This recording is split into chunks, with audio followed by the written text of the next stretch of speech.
चलिए dear students, आज हम बेसिक कॉन्सेप्ट्स में एक और इम्पोर्टेंट कॉन्सेप्ट पढ़ेंगे। रिया सिंह, आप भी बैठ जाइए। एक और इम्पोर्टेंट कॉन्सेप्ट जिसको कि हम ग्राफ के नाम से जानते हैं। देखिएगा कि ये बहुत ही इम्पोर्टेंट पार्ट है as per the foundation student. इसका रीजन क्या है? इसका रीजन ये है कि ग्राफ वैसे तो बहुत इजी है क्योंकि कोई कैलकुलेशन नहीं है, और वैसे टफ भी है। टफ क्यों है? क्योंकि कुछ दिया ही नहीं होता, कोई डेटा नहीं देगा। डेटा दे देता तो आप बोल देते कि ऐसा ऐसा फॉर्मूला लगे। ग्राफ बेसिकली होता क्या है? आप लोगों ने ग्राफ पढ़े होंगे, याद कीजिए। एक कॉपी होती थी ग्राफ की जिसके अंदर कई सारे पेपर्स, कई सारे कॉलम्स बने होते। यानी वास्तव में ग्राफ का वहां मतलब ये होता था कि एक जो पेपर होता है उस पेपर को कैलिब्रेट कर देते हो आप, उसमें एक स्केल लेके उसको मेजर कर लेते हो। यहां ग्राफ का क्या मतलब? यहां ग्राफ का मतलब होता है दो क्वांटिटीज के बीच में ग्राफ खींचे जाएंगे। जैसे बेसिकली ये ग्राफ होंगे। जैसे सबसे पहले जिस ग्राफ के बारे में डिस्कशन करेंगे वो होगा लीनियर या स्ट्रेट लाइन का। स्ट्रेट लाइन का कैसे हो सकते हैं? यू भी हो सकते हैं, यू भी हो सकते हैं, यू भी हो सकते हैं, कैसे हो सकते हैं। 2 नंबर पे जो कर्व होंगे वो होते हैं पैराबोलिक। पैराबोलिक कर्व यू भी हो सकता है, यू भी हो सकता है। 3 नंबर पे जो कर्व होगा उसको बोलेंगे हाइपरबॉलिक। हाइपरबॉलिक कर्व जो होता है वो इस टाइप से। चलिए 3 मेन कर्व है जो सबसे ज्यादा यूज होते हैं आपके पूरे फिजिक्स में, इनके बारे में डिस्कशन करते हैं।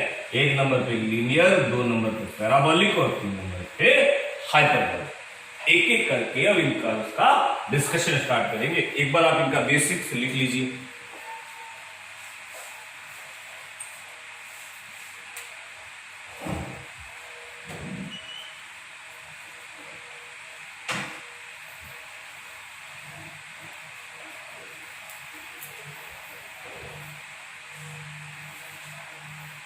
चलिएगा, अब नेक्स्ट एक एक करके इनका डिस्कशन स्टार्ट करते हैं।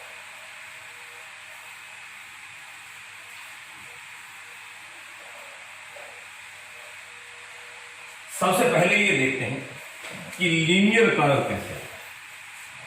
तो जब लीनियर कर्व की बात करेंगे या स्ट्रेट लाइन कर्व कैसे होते हैं उसके बारे में डिस्कशन किया जाता है। चलिए, लीनियर कर्व्स होंगे एक्स और वाई में, एक्स और वाई। देखिए लीनियर कर्व ऐसे भी हो सकते हैं, लीनियर कर्व ऐसे भी हो सकते हैं, वाई और एक्स।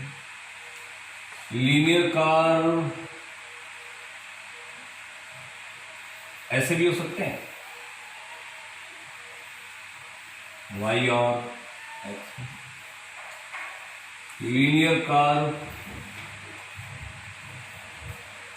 ऐसे भी हो सकते हैं, लीनियर कर्व ऐसे भी हो सकते हैं, और लीनियर कर्व ऐसे भी हो सकते हैं। ये सारे कर्व एक्स और वाई के। चलिए आप भी देख लीजिए रख के, ये सारे कर्व एक्स और वाई है। ओके, अब हर कर्व की एक इक्वेशन होती है। जैसे इस कर्व की इक्वेशन है y इक्वल्स टू mx, इस कर्व की इक्वेशन है y equals to minus mx, इस कर्व की इक्वेशन है y equals to mx plus c, इसकी है y equals to mx minus c, इसकी है y equals to minus mx plus c। इसकी जो इक्वेशन है वह y equals to minus mx plus c। इसकी इक्वेशन है y equals to minus mx minus c। आपको पता चला कि इक्वेशन कैसे है? नहीं पता चला। क्यों? क्योंकि मुझे तो पता था कि इक्वेशन ऐसी होगी, आपको कैसे पता चलेगा? अभी चल रहा है। चलिए आप मुझे बताइए कि मैं 1 2 3 4 5 6 कर्व सांगा अभी प्रेजेंटली कितने कर्व बनाए मैंने 6। पहले के 2 कर्व और बाकी के 4 कर्व में कोई डिफरेंस नजर आ रहा है क्या आप लोगों को? पहले के 2 और बाकी के 4 क्या डिफरेंस है बता सकते हैं? साफ साफ पता चल रहा है ये ऑरिजिन से है और ये ऑरिजिन से पास नहीं है। तो इनकी इक्वेशन में भी पता चल रहा है, देख लीजिए इन 2 की और बाकी चारों की इक्वेशंस में भी डिफरेंस आपको पता चल रहा होगा। एम आई राइट? चल रहा है क्या? बिल्कुल। क्या इनमें सी नहीं है? इन सब में सी है। तो अभी तक हमें कुछ भी नहीं पता, अभी तक हमें कुछ भी नहीं पता, पर एक चीज पता चल गई। क्या? वो ये पता चल गई कि ये ग्राफ ओरिजिन से पास हो रहा है। तो जब ओरिजिन से पास होगा तो सी नहीं आएगा, और जब ओरिजिन से पास नहीं होता है तो सी आएगा। क्या ये बात आपको समझ में आ गई? क्या जब ओरिजिन से डज नॉट पास तो सी आएगा, और ओरिजिन से अगर पास तो सी नहीं आएगा। ये सी के बारे में, किसके बारे में लिख रहा हूं मैं? सी के बारे में। तो इसका मतलब अभी तक हमें और कुछ नहीं पता चला, ये पता चल गया कि आज के बाद मुझसे कोई पूछे कि बताइए इस ग्राफ की इक्वेशन में सी आएगा क्या, तो आप बोलेंगे हाँ। मैंने क्या बोला कि ओरिजिन से पास नहीं हो। क्या ये ओरिजिन से पास हो रहा है? नहीं, तो इसका मतलब सी गुड का मतलब आएगा। अगर ओरिजिन से पास होता, ऐसा कर होता तो सी नहीं आएगा। चलो भी आगे चलते हैं। ओरिजिन से पास हो रहा है क्या?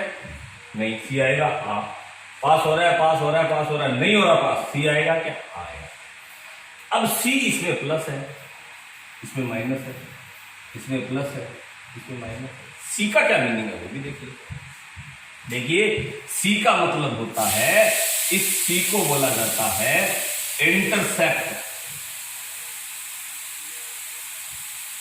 On y axis. Intercept on y axis. या पॉजिटिव वाई को कट करेगा तो पॉजिटिव सी, नेगेटिव वाई को कट करेगा तो नेगेटिव सी, पॉजिटिव वाई को कट करेगा तो पॉजिटिव सी, और नेगेटिव वाई को कट करेगा तो नेगेटिव सी। क्या सी का नाम पता चला? हाँ। क्या नाम है सी का? Intercept on Y axis. कब आता है? जब ग्राफ पास नहीं होता है तब आता है। कब नहीं आता है? जब ग्राफ ओरिजिन से पास होगा। ओरिजिन से if the graph will pass from the origin, C नहीं आएगा। सी कब प्लस और कब माइनस? सी तब प्लस होगा अगर प्लस वाई को कैंसिल आउट करे तो सी प्लस का, और माइनस वाई को कट करे तो माइनस का सी आएगा। ये बातें आपको ध्यान में रखनी है सी के बारे में। 3 बात। नाम, इंटरसेप्ट। कब आएगा? जब पास नहीं होगा। कब नहीं आएगा? जब पास होगा। कहां से? ओरिजिन से। और प्लस कब और माइनस का? प्लस वाई को कट करे तो प्लस सी, और माइनस वाई को कट करे, माइनस वाई को कट करे तो माइनस। सी के बारे में कंप्लीट है क्या? अब आपको पता चल गया कि मैं आपसे पूछूं कि बताओ इसमें सी क्यों नहीं है, तो आप बोलोगे कि सर ये तो ओरिजिन से पास ही नहीं है, ओरिजिन से पास इसलिए सी नहीं आएगा। मैं पूछूंगा कि इसमें सी क्यों है, तो आप बोलोगे कि सर ओरिजिन से पास नहीं है इसलिए सी तो आएगा। फिर मैं बोलूंगा कि सी माइनस क्यों है, तो आप बोलोगे कि माइनस वाई को कट कर रहा है इसलिए माइनस सी है। Is that everything is clear about c? Okay, now move to the m. Y और एक्स तो देखो सभी में है। Move to the m. M पे चलते हैं। एम को बोलते हैं स्लोप। क्या बोलते हैं भाई? Slope of the graph. सब में, किसी में प्लस, किसी में माइनस, किसी में प्लस, किसी में प्लस माइनस। कब प्लस और कब माइनस, कुछ आइडिया? देखिए इसके लिए आप एक्स एक्सेस पे चले जाएं, यानी जहां ग्राफ कट कर रहा हो उसे एंटी क्लॉक एंगल ले ले। जहां कट कर रहा हो उससे आगे जाते हुए anti clock, anti clock, anti clock. अब ये एंगल नहीं लेना, ये तो क्लॉक हो जाएगा। कौन सा लेना है? Anti clock. इसमें कौन सा लो? इसमें यहां ये कट कर रहे हैं, अगर ये ले लूंगा तो ये तो क्लॉक हो जाएगा। ये एंगल लेना है। क्या एंगल समझ में आ गया? क्या कैसा लेना है? Anti clock. 90 से छोटा एम प्लस, 90 से छोटा m प्लस, 90 से कम m प्लस, 90 से बड़ा, 90 से बड़ा, 90 से बड़ा। पता चल गया? m का नाम था स्लोप ऑफ द कर्व और एंटी क्लॉक एंगल आपको बनाना है। अगर वो जो एंगल है लेस देन 90 है तो m पॉजिटिव आएगा, और अगर वो ग्रेटर देन एंगल है 90 तो m नेगेटिव आएगा। क्या ये बात आपको समझ में आ गई? क्या m के बारे में? नाम स्लोप ऑफ द ग्राफ, कब पॉजिटिव कब negative, angle less than 90, less than 90। अब इसका मतलब ये मत ले लीजिएगा, एंगल यही लेना है, इसमें ये मत ले लीजिएगा, ये तो क्लॉक हो गया, एंटी क्लॉक, एंटी क्लॉक। क्या ये बात समझ में आ गई क्या? ओके, चलिए बस, तो फिर बहुत ईजी है। अब कोई मुझसे पूछे कि बताइए, अगर कोई हमसे ये पूछे कि बताइए, अब आपको पता चल जाएगा कि जैसे मैंने इसकी इक्वेशन ये लिखी थी, अब आपको पता चल रहा है। पहले तो मैंने बोला था कि बताओ इक्वेशन समझ में आई, तो आप बोलोगे, मैं पूछूंगा कि सी क्यों आया, तो आप बोलोगे कि सर ओरिजिन से पास नहीं इसलिए सी आएगा। मैं बोलूंगा कि प्लस सी क्यों आया, क्योंकि पॉजिटिव वाई को कट कर रहा है।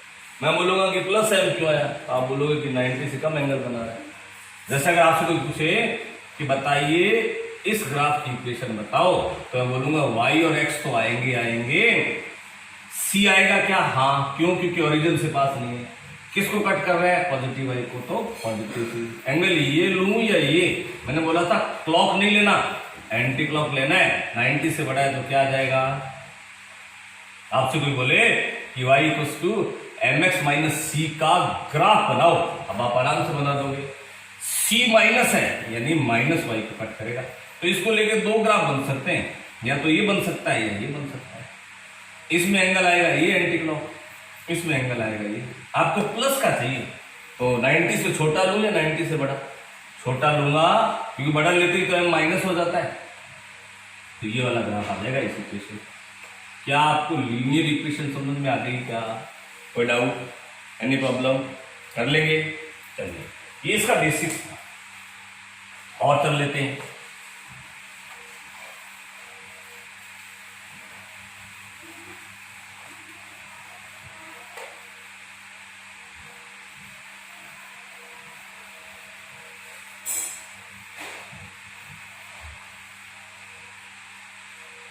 चलिए, दो चीजें और देखते हैं।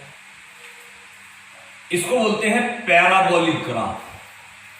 पैराबोलिक, ये कब आते हैं भाई? ये तब आते हैं, देखिए स्ट्रेट लाइन जो कर्व थे, लीनियर कर्व थे, स्ट्रेट लाइन जिनकी इक्वेशन थी y is equal to mx plus minus c, ये तब आते हैं जब दो क्वांटिटी डायरेक्टली प्रोपोर्शनल।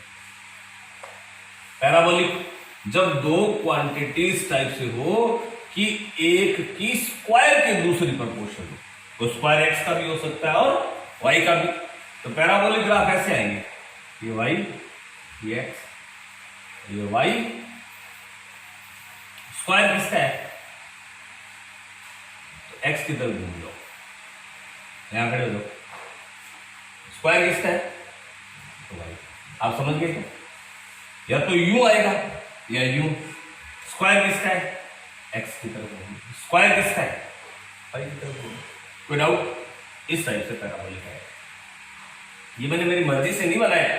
जैसे मान लीजिए मैं एक्स और वाई की एक टेबल ले लेता हूं, एक्स की वैल्यू ले लेता हूं 1 2 3, तो वाई है एक्स का स्क्वायर, यानी इसका स्क्वायर 1, इसका स्क्वायर 4 और इसका स्क्वायर 9। तो अब अगर मैं एक्स और वाई में ग्राफ बनाऊं, पहले पॉइंट है 1 1, तो मान लो ये 1 1 है, फिर है 2 और 4, ये 2 और ये 1 2 3 4 यहां कहीं आएगा, फिर ये 3, फिर 9, तो इस टाइप से ऑटोमेटिकली ऐसा बन जाएगा। इस टाइप से पैराबोलिक ग्राफ आते हैं। क्या ये बात आपको समझ में आ गई? चलिए एक और छोटा सा ग्राफ है, वो भी बहुत बार कंपटीशन में यूज होता है, उसको भी देख लेते हैं। वापस से रिपीट करो, स्ट्रेट लाइन कब? जब दोनों डायरेक्टली प्रोपोर्शनल। पैराबोलिक कब? जब स्क्वायर के प्रोपोर्शनल। पैराबोलिक में भी दो, एक्स का स्क्वायर आ जाए तो इधर और वाई का स्क्वायर आ जाए तो। एक होता है हाइपरबोलिक कर्व। हाइपरबॉलिक। ये तब आता है जब दो क्वांटिटीज एक दूसरे के इनवर्सली प्रोपोर्शनल हो। इनवर्सली प्रोपोर्शनल, इनवर्सली का मतलब होता है एक बढ़े तो दूसरा कम हो जाए। डायरेक्टली का मतलब तो एक बढ़े तो दूसरा भी बढ़े। इनवर्सली का मतलब होता है एक बढ़े तो दूसरा कम हो जाए। इसका कर्व ऐसे है हाइपरबॉलिक। कैसे भाई? ये भी मैं अपनी मर्जी से नहीं बना रहा। जैसे ये एक्स वाई का, इनकी वैल्यू ले ली 1 2 3, ये बढ़ रहा है, ये कम हो रहा है। अब इनका ग्राफ देखो, x1 y3 यहाँ पे है, x2 y2 ये भी 2, x3 y1 इस टाइप से कर्व।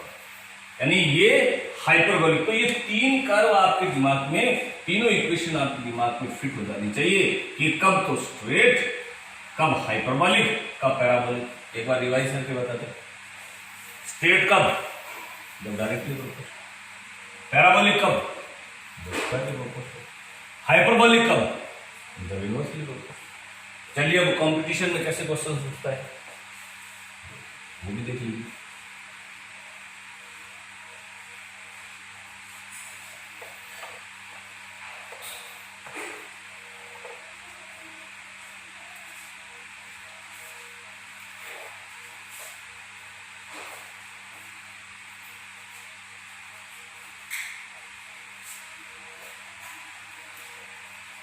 आपसे पूछेगा a particle is starting from the rest, particle is starting from the rest and moving with constant acceleration. Particle starting with the rest, moving with constant acceleration. Draw the following curve, draw the following curve. पहला पूछेगा velocity versus time. दूसरा पूछेगा velocity versus distance. तीसरा पूछेगा distance versus. चलिए पहले equation देखते हैं। आपके रेस्ट का मतलब क्या होता है? उसका इनिशियल वेलोसिटी कितना है? 0। और कांस्टेंट एक्सेलरेशन का मतलब ए जो है वो उसका कांस्टेंट है। इक्वेशन ऑफ मोशन में ऐसी कोई इक्वेशन है फर्स्ट सेकंड थर्ड में जो v और t को रिलेट करती है? हाँ, कौन सी? फर्स्ट। u तो 0 है रेस्ट की वजह से। a कैसा है? कांस्टेंट। तो जब इक्वल टू और कांस्टेंट को हटाते हैं तो उसकी जगह डायरेक्टली प्रोपोर्शनल का कर्व लगा सकते हैं, इक्वल टू और कांस्टेंट। तो डायरेक्टली प्रोपोर्शनल वाली कौन सी इक्वेशन आ जाएगी? V versus S। ऐसी कोई इक्वेशन है जो आपको V और S में रिलेशन बताए? याद कीजिए थर्ड इक्वेशन क्या है? U तो 0 है स्टार्टिंग विद द रेस्ट। 2 तो न्यूमेरिक नंबर है, कांस्टेंट है। A उसने खुद ही कांस्टेंट दे दिया तो इनको हटा के डायरेक्टली प्रोपोर्शनल लगा। स्ट्रेट लाइन कर्व आएगा, पैराबोलिक आएगा या हाइपरबोलिक? स्क्वायर तो पैराबोलिक आएगा। ये V वर्सेस पैराबोलिक में भी लफड़ा है, यूं जाएगा या यूं जाएगा। स्क्वायर किसका है? तो V की तरफ घूम जाएगा। इधर चलते हैं। ऐसी कोई इक्वेशन जो S और T को रिलेट करे, S equals to UT plus half AT square. Okay, U तो 0 है स्टार्टिंग विद द रेस्ट। ये कांस्टेंट है। कैसा आएगा sir? Parabolic, hyperbolic, straight line. Parabolic. Parabolic में भी लोचा है, किधर को जाए? एस की तरफ या टी की तरफ?